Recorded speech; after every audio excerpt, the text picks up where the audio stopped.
Bom dia para todos. Vou pedir primeiro para passar um filmezinho. Eu vou começar com um pequeno extrato de 1 minuto de um filme que é um documento que eu tive acesso recentemente e trata, né, do início da obra desse coreógrafo que eu vou abordar hoje aqui, que é o Klaus Viana, brasileiro. Essa fala que eu vou fazer, ela é um recorte de uma pesquisa que aborda a trajetória desse coreógrafo no Brasil, que começa na dança e tem uma interface com o teatro. E essa obra foi uma pesquisa, foi uma pesquisa de doutorado, que está publicada, é um livro, então eu tentei revisitar essa pesquisa, ela foi feita há 10 anos, tentando ver a interface palavra-gesto. Então eu agradeço ao Colóquio essa possibilidade de revisitar uma pesquisa e trazê-la para vocês hoje. Posso? Sim.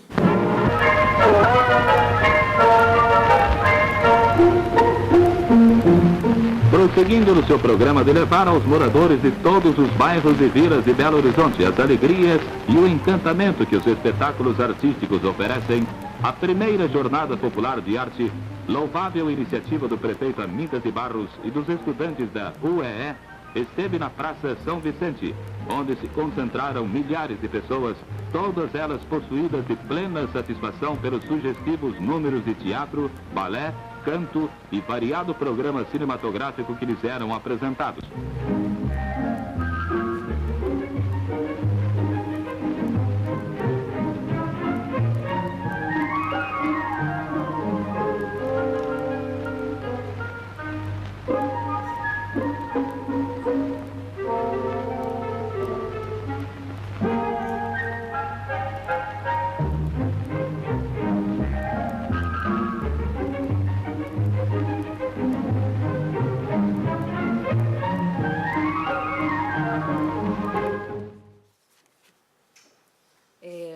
Quem foi Klaus Viana?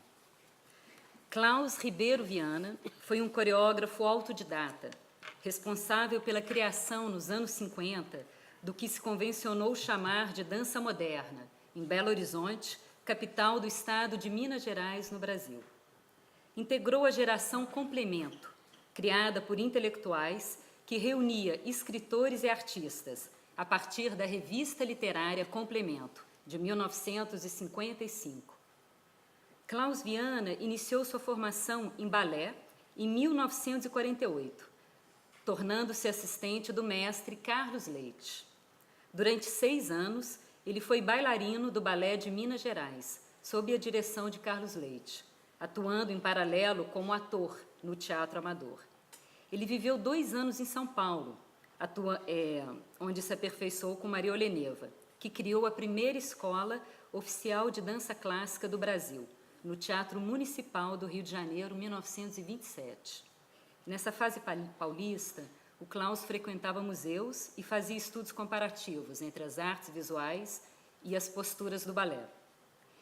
Ele elaborava, então, o que seria a própria técnica dele. Ele falava, como ele fala no livro dele, que o movimento parte de dentro e não pode jamais ser apenas forma.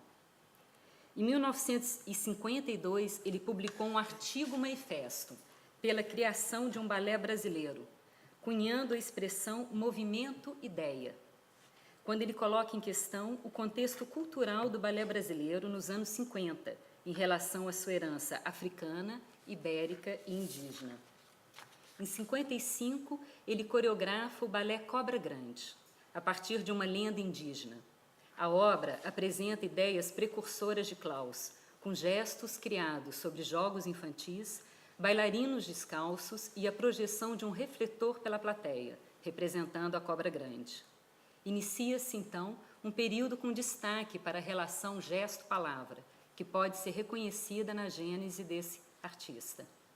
Ele fundou com a esposa e parceira, Angel Viana, a Escola e Balé Klaus Viana, onde atuou como professor e coreógrafo.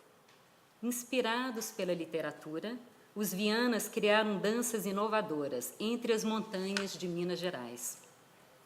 Desde o interesse literário manifesto em suas primeiras coreografias, como, por exemplo, no caso do vestido, sobre o poema homônimo de Carlos Drummond de Andrade, com atores recitando ao vivo a poesia.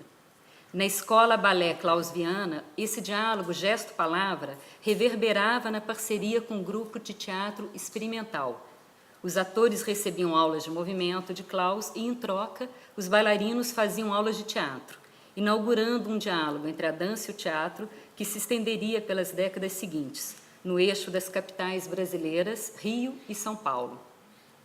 Após um período de 2 anos, onde ele lecionou na Escola de Dança da Universidade Federal da Bahia, em Salvador, no primeiro curso de dança em âmbito universitário do Brasil, fundado em 1956, o casal fixa residência no Rio de Janeiro.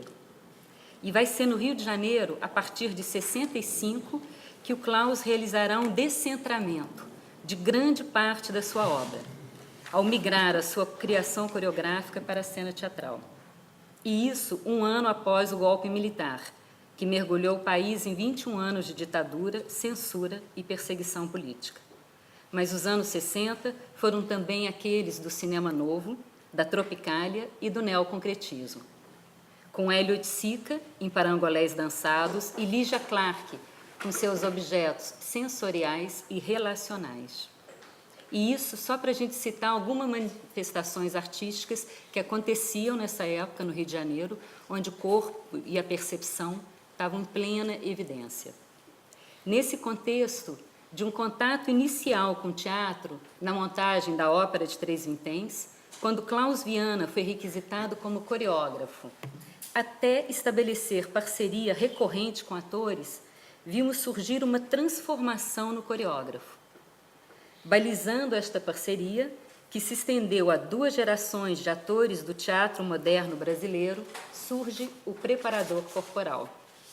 Essa primeira coreografia de Klaus, no Teatro Carioca, foi lembrada pela atriz Marília Pera como uma não-dança, que negava princípios formais do balé clássico, configurando-se como uma dança mais orgânica, de acordo com seu personagem.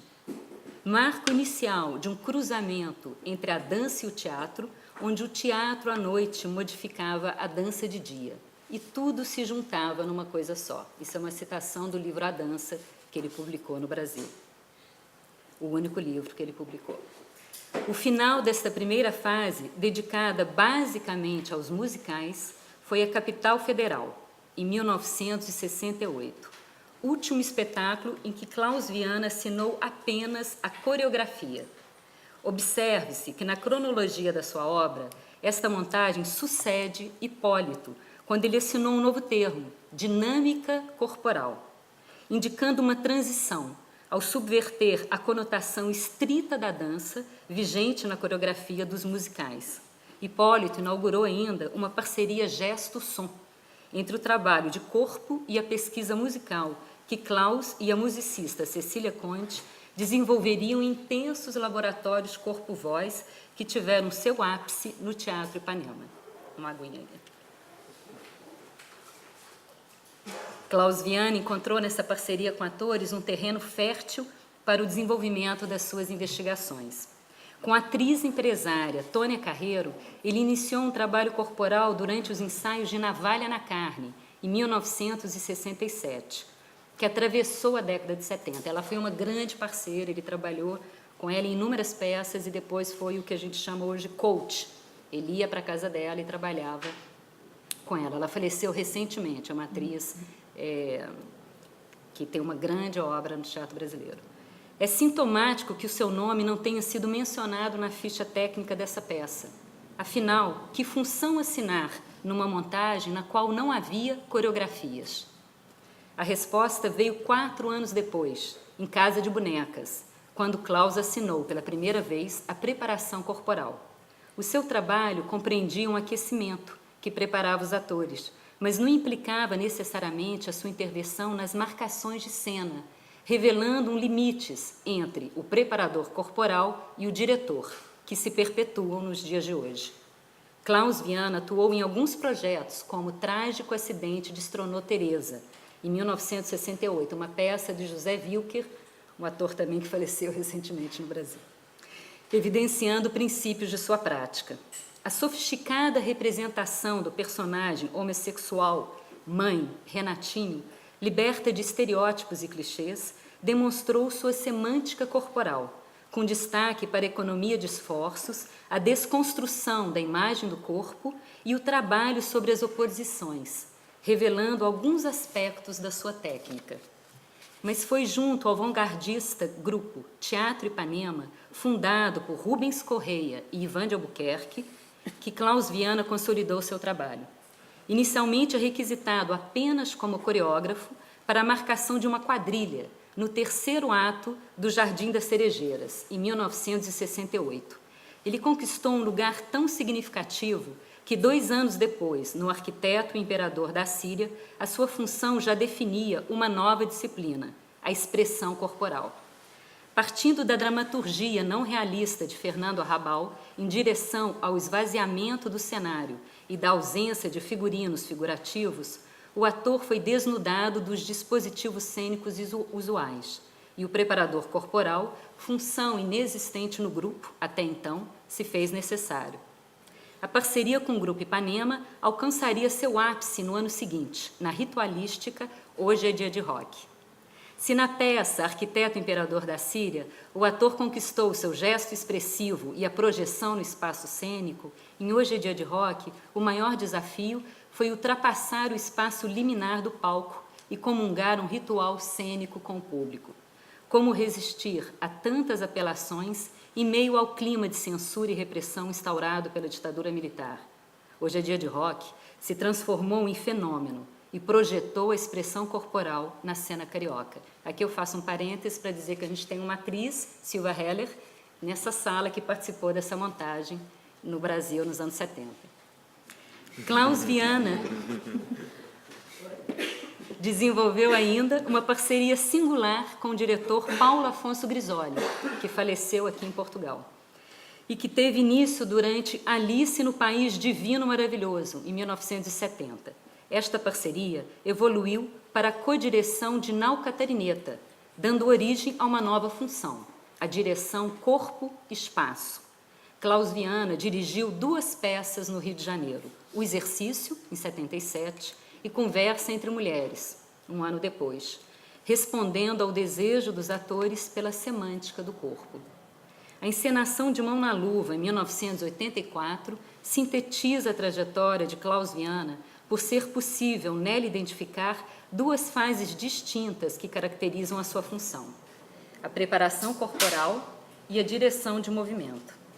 A preparação corporal compreendia um trabalho de aquecimento com os atores Marco Nanini e Juliana Carneiro da Cunha, no qual eram sensibilizados músculos profundos, ou, como ele falava, músculos da emoção, o que permitia aos atores a variação de tônus necessária às mudanças bruscas do texto, decorrentes de flashbacks. Na segunda fase, Klaus Viana trabalhava no aprimoramento das marcações do diretor, mapeando gestos e identificando seus apoios, para que os atores transmitissem plenamente suas intenções. Neste momento, Klaus funcionava como um diretor de movimento, que cuidava da sintaxe corporal, assegurando organicidade à movimentação. Desta forma, transformou o corpo a corpo dos atores em Mão na Luva numa grande coreografia. Concluindo, a documentação e análise da obra do coreógrafo Klaus Viana no teatro indica a genealogia da preparação corporal, uma função instaurada por ele na década de 70 no Teatro Carioca, com a colaboração, entre outros, de Angel Viana. Algumas resultantes podem ser reconhecidas em processos formativos e na cena da dança do teatro contemporâneo, com destaque para a função de direção de movimento.